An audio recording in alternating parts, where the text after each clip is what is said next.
Alright everyone, आज हम शुरू करने वाले हैं अपनी second video for a level series जिसका नाम है बेस क्वांटिटीज़। ठीक है। अच्छा, जब हम बेस क्वांटिटीज़ की बात करते हैं तो हमें ये बात याद रखनी है कि हमें फार्मूलाज याद होने चाहिए। अगर आपको ओ लेवल्स IGCSEs के फार्मूलाज याद नहीं हैं तो एक बहुत बड़ा प्रॉब्लम होने वाला है। सबसे पहले आई वुड रिक्वेस्ट कि आप सारे के सारे बेसिक फार्मूलाज याद कर लें। ठीक है। अब शुरू करते हैं हम अपने मेन कंटेंट के ऊपर। जैसे आप स्क्रीन पे देख सकते हो, बेस क्वांटिटीज़ को हमने मेंशन किया है। बेस क्वांटिटीज़ होती क्या हैं? फिज़िकल क्वांटिटीज़ जिस पे पूरी फिज़िक्स बेस करती है। एक्चुअली फ़िज़िक्स में हम पढ़ते ही फिज़िकल क्वांटिटीज़ हैं। फिज़िकल क्वांटिटीज़ मतलब physical properties, physical aspects of matter. ठीक है। तो इन चीज़ों में हमारे पास, ये आप टेबल पे देख रहे होगे, 7 बेस फिज़िकल क्वांटिटीज़ हैं और इन 7 बेस की ये पिलर है। जैसे इंग्लिश लैंग्वेज में, इंग्लिश अल्फ़ाबेट में 26 लेटर्स हैं A to Z। ये सब आवाज़ें हैं, फोनिक्स हैं। इनसे मिलकर then thousands and million of words बनते हैं। जो भी इंग्लिश में हम बात करें, उर्दू में हम बात करें, वो अपनी अपनी लैंग्वेज के अल्फ़ाबेट से साउंड्स जुड़ती हैं और फिर हम उनसे अल्फाज बनाते हैं। बिल्कुल ऐसे ही फिज़िक्स के अंदर हम जो भी पढ़ने वाले हैं वो इन बेस क्वांटिटीज़ का मिक्सचर है। ठीक है। तो डिराइव्ड क्वांटिटीज़ हम उनको कहते हैं। आइए बेस क्वांटिटीज़ देखते हैं। ये 7 बेस क्वांटिटीज़ हैं जो आपको याद होनी चाहिए हर हाल में। इनके सिंबल्स और इनके SI यूनिट्स आपको याद होने चाहिए। ठीक है, क्योंकि ये बहुत काम आने वाले हैं हमारे इन चैप्टर्स में। इसमें 5 क्वांटिटीज़ ऐसी हैं जो आपको बहुत ज़्यादा यूज़ होंगी। 6th और 7th लाइट इंटेंसिटी और अमाउंट ऑफ सब्सटेंस, ये बहुत रेयरली यूज़ होती है, तो इसलिए हम फोकस पहली 5 पे ही करेंगे। अगर आपको ये टेबल नज़र आ गया, please take a screenshot and write it down. Prefixes की तरह इनको भी याद कर लीजिए क्योंकि ये आगे आपके काम आएंगे। Now when we talk about basic formulas और बेसिक फार्मूलाए, सो बेसिकली आपको बहुत सारे ऐसे फार्मूलाज हैं जो याद करने होंगे। ठीक है, ये फार्मूलाज आपको आने चाहिए। फॉर एग्जांपल, सबसे इम्पॉर्टेंट डिराइव्ड फार्मूला जो आपको आना चाहिए, दैट इज़ ऑफ फोर्स। ठीक है, फोर्स।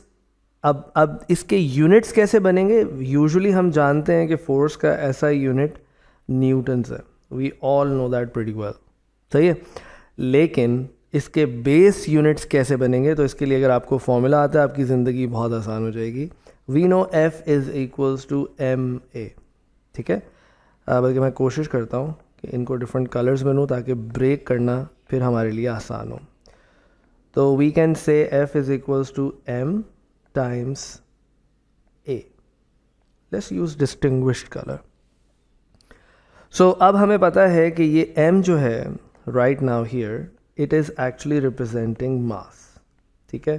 और मास का सिस्टम इंटरनेशनल यूनिट क्या होता है? मास का सिस्टम इंटरनेशनल यूनिट होता है kg। ठीक हो गया। ऑलराइट, जब भी मैं यूनिट्स को एक्सप्लेन करूँगा, मैं यूनिट्स को हमेशा स्क्वायर ब्रैकेट्स में लिखूँगा और क्वांटिटी को नॉर्मल। ठीक है, ताकि हमारे पास एक डिफ्रेंसिएशन रहे। On the other hand, acceleration का यूनिट होता है metres per second square. This is acceleration.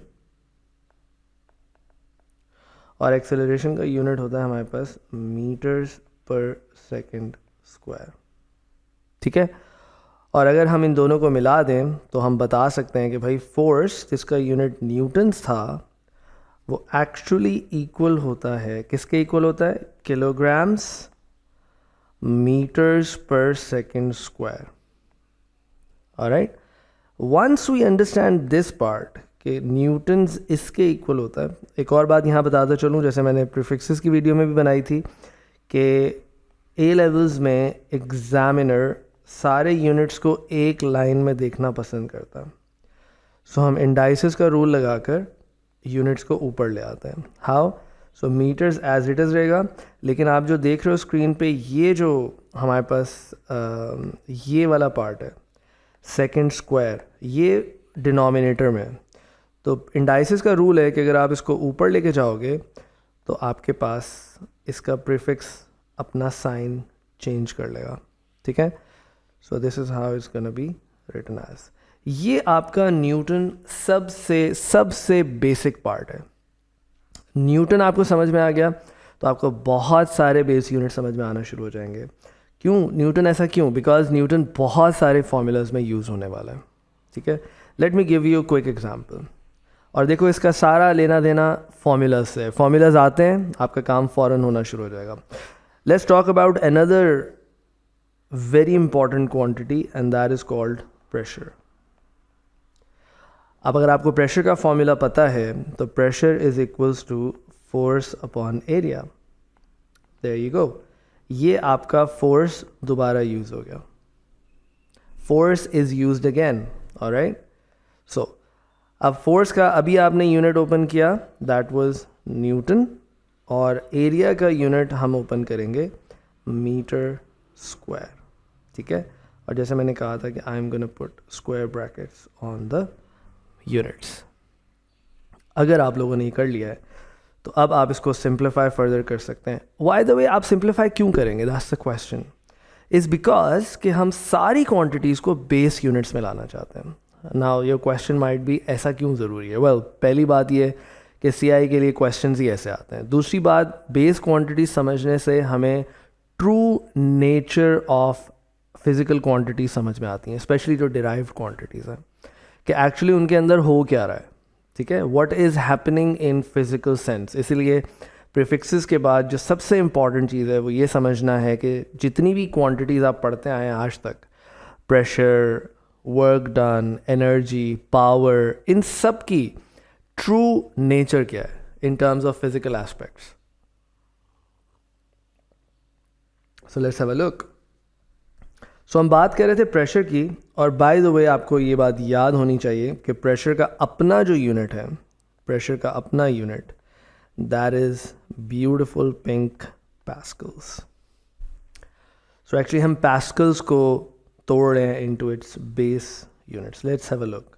सो ये आ गया आपके पास पास्कल, ठीक है। न्यूटन अभी आपने ऊपर तोड़ा है, और न्यूटन को आप रिप्रेजेंट कर सकते हैं दोबारा into, look at this, kg meters per second square, that's your Newton। और डिनोमिनेटर में था आपके पास metre square. All you need to do now is solve this mathematically in dices. आपको पता है कि ये जो मीटर स्क्वायर आपके पास, ये डिनोमिनेटर में, ये ऊपर जाके अपनी पावर नेगेटिव कर देगा, it will be m-2। Now if you do that, so this will be equals to kg metres. मैं s-2 को थोड़ा दूर लिख रहा हूँ, क्यों मैं जगह बना रहा हूँ, किसके लिए जगह बना रहा हूँ, ये जो मीटर नीचे से आने वाला है, मीटर स्क्वायर जो नीचे से आने वाला है, ताकि एक साथ जब क्वांटिटीज़ होंगी तो it's easier to handle them. तो देयर यू गो, m-2। ये वाला m स्क्वायर जब ऊपर आएगा तो अभी मैंने बताया आपको ये -2 हो जाएगा। ऑलराइट, नाउ हमें ये पता है मैथमेटिकली कि इफ़ बेस इज सेम तो पावर्स ऐड हो जाती हैं, और जब हम इसको फर्दर सॉल्व करेंगे तो हमारे पास जो बचेगा वो कुछ ये बचेगा, kg m-1 s-2, और ये इक्वेट होगा किसके, ये इक्वेट होगा पास्कल्स के। अब ये पता चलाने के लिए कि हम क्या बेस क्वांटिटीज़ में आ चुके हैं, हमें सिर्फ ये देखना है कि जितनी भी यूनिट्स यूज़ हो रहे हैं क्या वो बेस यूनिट्स हैं। Let's have a look. क्या किलोग्राम बेस यूनिट है, यस, मास का। क्या मीटर्स बेस यूनिट है, यस, लेंथ का। क्या सेकंड्स बेस यूनिट है, यस, टाइम का। इसका मतलब है कि हमने शुरू में जो टेबल देखा था उसके सारे बेस यूनिट्स आ रहे हैं, केजी भी आ रहा है, मास भी आ रहा है, टाइम भी आ रहा है।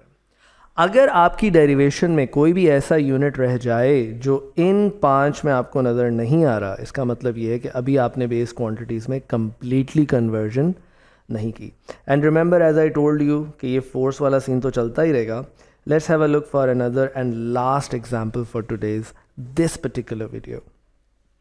लेट्स टेक अनदर एग्जाम्पल, और अब मैं लेने जा रहा हूँ एग्जाम्पल किसकी, पावर की। बहुत ज़्यादा ये भी यूज़ होने वाली है। पावर का बेसिक फॉर्मूला होता है एनर्जी पर यूनिट टाइम, या work done per unit time, ये आपको पता है। We have work done per unit time, एक ही बात है। नाउ वी ऑल्सो नो कि हमारे पास जो पावर है उसका अपना यूनिट होता है watts, which is by capital W. This here which I have written, मैं अलहदा से भी आपको लिख के दे देता हूँ, this is actually watts. This is SI unit of power, not base unit of power, SI unit of power. Alright, so अब देखते हैं कि energy के units हमारे पास क्या हैं. So if we look at energy, just again थोड़ा सा colorful कर लेते हैं इनको ताकि हमारे पास पता हो कि हम किस पे काम कर रहे हैं. So this is our energy and let's use black color for time. Alright, so energy का unit होता है हमारे पास joules और टाइम का यूनिट होता है हमारे पास seconds. It is joules per seconds. Alright, okay, अब हम इसको ओपन करते रहेंगे. Joules is essentially newton metres. Joules is essentially newton metres और नीचे सेकेंड्स हैं हमारे पास टाइम के लिए. टाइम वाला एज इट इज़ हमारे पास चलता रहेगा. ठीक है, ऑलराइट. नाउ न्यूटन्स को हम पहले तोड़ कर आए हैं. न्यूटन्स आपके जहन में याद रह जाना चाहिए. Newtons is always equals to kg, sorry colour mess up, या newtons is always equals to kg metres per second square. ये आपके जहन में रहना चाहिए. ठीक है, तो जब भी न्यूटन्स की बात हो आपने आंखें बंद करके ये प्लग इन कर देना. और अब मैं सब चीज़ें एक लाइन में लेकर आ रहा हूँ. सबसे पहले मैं न्यूटन्स को एंटर कर रहा हूँ, kg metres per second square dot ये वाला जो m है, this m over here, let me change its colour for you. या लेट्स यूज दिस वन. सो ये वाला जो मीटर है m, ये हमारे पास अलग से रहेगा. और ये वाला जो s है, दिस s ओवर हियर, ये ऊपर हम दोबारा ले जाएंगे for s minus 1. Using black color again, it will be s minus 1. ठीक है, और अब हम इसकी सिंपल वर्किंग स्टार्ट कर देते हैं to simplify it further. So अब देखिएगा, so this is going to be, इसको थोड़ा छोटा कर देते हैं ताकि, alright. So if you look here, kg as it is रहेगा क्योंकि kg के साथ और कुछ भी करने का नहीं है. Metres, yes, if you look at metres here, ये हमारे पास 2 मीटर्स हैं, ये दोनों ऐड हो जाएंगे. So they are going to be, and you know, I should start putting now color of green, which is of watts. अब हम watts को final अपने आंसर में लेकर आ रहे हैं. तो kg as it is रहेगा, मीटर स्क्वायर हो जाएगा और s minus 3 हो जाएगा. So this will be your base units of watts. Is that clear? ऐसे आप किसी भी फॉर्मूला को, अच्छा मैं अभी उन फॉर्मूलाज की बात कर रहा हूँ जो हमने ओ लेवल्स या IGCSE में पढ़ कर आए हैं. हमारी नेक्स्ट वीडियो में हम बात करेंगे ऐसे फॉर्मूलाज की जो आपने ओ लेवल्स IGCSE में देखे ही नहीं है.